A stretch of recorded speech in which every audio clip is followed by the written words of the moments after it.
Shalom Aleichem, on est dans Chazon Vadia, Shar, Hatshuva, la porte de la Tshuva. Alors, comme on a dit déjà hier, au niveau de... Il faut tout le temps avoir quelqu'un que lui qui te réprimande. Comme le Gaon Vilna. Le Gaon Vilna, même qu'il était Oho Kodesh Kodashim. Le Gaon Vilna, le Agra, il était Kodesh Kodashim. Et quand même, qu'est-ce qu'il a fait? Il a amené le Magid Medubna. Et le Magid Medubna, il était là et il le réprimandait. Pourquoi? Parce que plus un homme il est grand, plus que des fois il fait des petites erreurs, que ces petites erreurs c'est très fin, que après 120 ans on peut le mamage le gronder en haut. Alors c'est bien et c'est conseillé d'avoir tout le temps qu'on le réprimande. Mais quand on le réprimande quelqu'un, on va le réprimander d'une façon agréable, d'une façon posée, douce, et pas chez l'otissa l'abhet, pour pas que maintenant il va recevoir un péché sur lui. Quand quelqu'un, lui, maintenant, il réprimande quelqu'un. Comme ça, il nous dit le Rav, qu'il y avait des Nevi'im, les prophètes. Qu'est-ce qu'ils faisaient, les prophètes? Ils ne mettaient pas des gants. Les prophètes, ils disaient, qu'est-ce que Kadosh Baruch Hu leur disait de dire? Et ils n'arrêtaient pas. Et ils disaient, ils n'avaient pas peur. Des fois, il y en a des prophètes qui payaient très cher. Même que c'était un prophète, par exemple, Zecharia, regardez, Yehoash, lui, il a été sauvé grâce à Benayahu Yada. Il a été mis dans le Kodesh Kodashim pendant 5-6 ans. Et là-bas, quand il avait 7 ans, il a fait sortir et il l'a mis autant que roi, Benayahu Yada. Et grâce à Benayahu ben Yehoyada, la Meneket, c'était une des filles qu'elle a sauvé Yoash, c'était le dernier qu'il a été sauvé. Il a été protégé dans le Kodesh Kodashim. Après, quand il a nommé autant que roi, ils ont tué Atalia, et voici la royauté de David Amelech là. Mais le problème, il était, qui c'est qu'il a sauvé? Benayahu ben Yehoyada, c'est un Cohen, et son fils qui s'appelle Zecharia. Lui, il n'arrêtait pas à réprimander. En Israël, voici que le Tanakh il raconte que quand les ministres qui étaient autour de Yoash, ils commençaient maintenant mamash à lui monter la tête, comme quoi lui c'est comme un dieu. Pourquoi? Comment c'est possible que lui, il était dans le Kodesh HaKodashim? Il était dans le Kodesh HaKodashim pendant 5 ans, 6 ans, et il n'était pas mort. Et là, il se prosternait vers lui, ils lui ont monté la tête, et voici que le jour de Kippour, Zecharia, c'était aussi un prophète, c'était aussi un Kohen, et que lui, quand il est sorti le jour de Kippour, et là, il commençait à réprimander le roi et tout le monde. Qu'est-ce qu'il a fait le roi? Il a demandé à tout le monde de le lapider. Et là, ils l'ont lapidé, ils l'ont tué, et son sang, il bouillait pendant 250 ans. Jusqu'à après, quand il est venu Nebuzaradan, et il a demandé, il a dit, qu'est-ce que c'est dans ce sang-là? Et regardez, pendant 250 ans, ce sang-là, maintenant, il bouge. Il va comme ça, il bouge, et tout le monde passe à côté. Fait tchouva, non, on oublie, on passe à côté.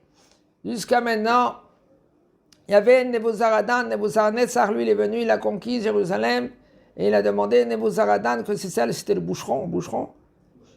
Non, c'était lui qui tuait les gens. Et il a dit, qu'est-ce que c'est ce sang-là? On lui a dit en premier, c'est du sang des sacrifices. Et là, ils ont dit, il a emmené un sacrifice, il a même un bélier, et regarde, c'est pas le même sang. Racontez-moi, sinon je commence à vous tuer. Là, ils ont raconté l'histoire que je vous raconte maintenant. Et là, il a dit, Zecharia, moi, je vais te calmer ton sang. Après toutes ces années-là, il a commencé à faire la shrita. Shohet, il a fait en premier des chachamim, il les a tués sur une pierre qu'il y avait là-bas. Et après, il y a les chachamim, après tous les enfants de Pirkei Keuna, il a tué des milliers et le sang ne se calmait pas, il continuait à bouillir. Jusqu'après que lui, il en avait marre déjà, Nebuzaradan. Il a dit, Nebuzaradan, il a dit, Zecharia, Zecharia, Matai, Tichlet, Kol Amecha Israël. Jusqu'à quand tu vas maintenant exterminer tout Am Israël? Et le sang, il s'est calmé.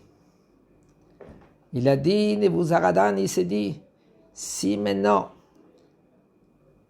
le sang de Zecharia, il s'est vengé et il a tué des milliers, qu'est-ce qu'il va faire après? Lui, ce bonhomme, Nebuzaradan. Qu'est-ce qu'on va lui faire après? Qu'est-ce qu'il a fait? Il dit la Gemara dans ma Maseret Gitin. Arak, il est parti et il s'est converti. On voit que le Navi, lui, il n'avait pas peur. Le Navi, lui, il était obligé de dire les paroles d'Akadosh Baruch Hu. Et des fois, il payait très cher. À Balma, on est obligé de réprimander. C'est ça la mitzvah de Tochacha, sinon Hashem Ishmor, Am Israël se dégrade, Am Israël descend. Alors maintenant on va réprimander, Vadaï que le dos c'est un dos qu'on ne peut pas le réprimander. Quand je vous dis on ne peut pas le réprimander, l'homme il est fragile, l'homme il en a marre, l'homme il ne peut plus entendre, l'homme, la femme, peu importe, il ne peut plus entendre des Tochachot, parce qu'il se trouve en plein microbe. En plein ch'touillot. Tu ne peux pas maintenant quelqu'un que lui, comme une fois, quelqu'un, lui, il marche dans la rue, et qu'est-ce qu'il voit? Il voit deux personnes qui sortent des égouts, et il sort un morceau de papier, un sachet, il ouvre le sachet, et du sachet, il prend un sandwich et il mange. Mais tu es dans les égouts. Comment tu peux manger? Tu ne peux pas lui parler parce que lui, il est dans les égouts. Il va pas faire attention à cela. Pourquoi? Parce qu'il est dans les égouts. Il travaille dans les égouts. On est tellement très bas. Peut-être qu'une petite lumière, une toute petite lumière, ça va éclaircir énorme. Aval, on ne peut pas aujourd'hui réprimander d'une façon comme on réprimandait avant. Aujourd'hui, on travaille à Kadosh Baruch Hu Be'ahava. Regardez les gens, regardez aujourd'hui les Breslev. Pourquoi Kadosh Baruch Hu il a fait en sorte qu'il y a les Breslev aujourd'hui? Pourquoi avant il n'y avait pas de Breslev? Il y avait des Breslev. Mais aujourd'hui, ils commencent à danser, chanter. Pourquoi? Parce que comme ça, on fait passer le message aujourd'hui. Avec la simcha, avec rajouter de simcha, de danser, et regardez, avec des blagues. Avec des cartes, voir les rabbanim, ils sont devenus maintenant des comédiens. Dans le mamaz, au milieu de chiour, bien chiour, il faut passer les messages.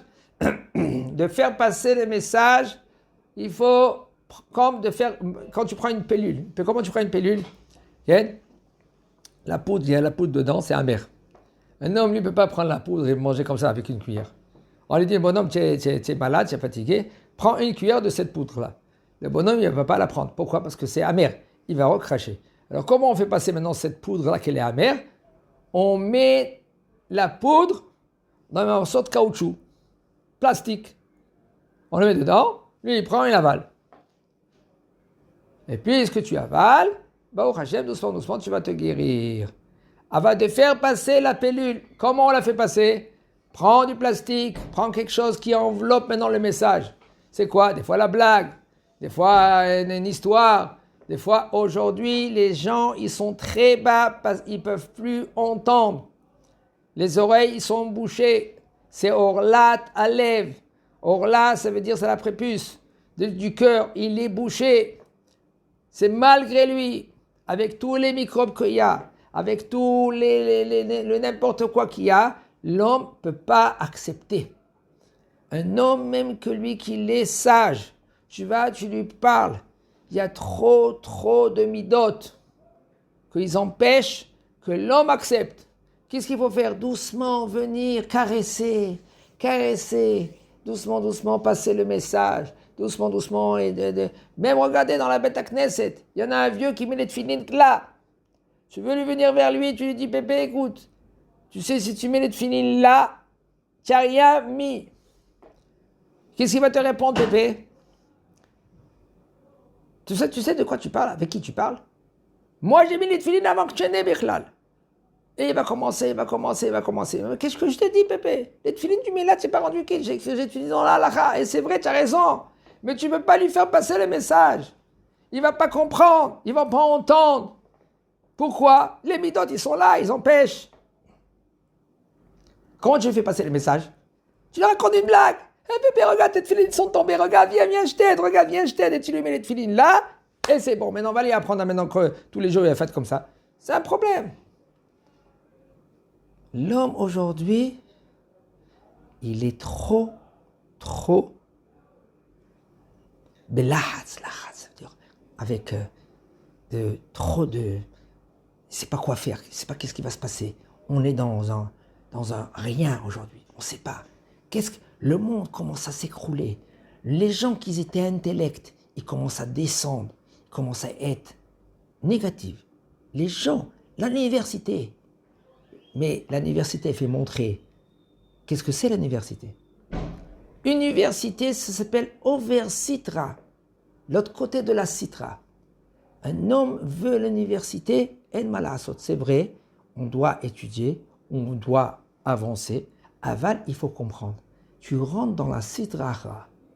Oversitre, c'est Oversitra. L'université, c'est l'autre côté de la Gdusha. Alors malgré nous, tu veux y aller là-bas, il faut que tu saches que tu rentres dans la Sidracha. C'est la Metsiout. La Metsiout, elle est que c'est ça la Metsiout. Qu'un homme, et maintenant, il a affaire avec eux. Tu veux la Gdusha? Tu veux être Kodesh Kodashim? C'est rien que le fait que tu rentres dans une yeshiva, que tu rentres, et doucement, tu avances. Encore un peu Kodesh, doucement. Et un peu de Kodesh va expulser tout le non-Kodesh, tout l'université. Chazak Baruch.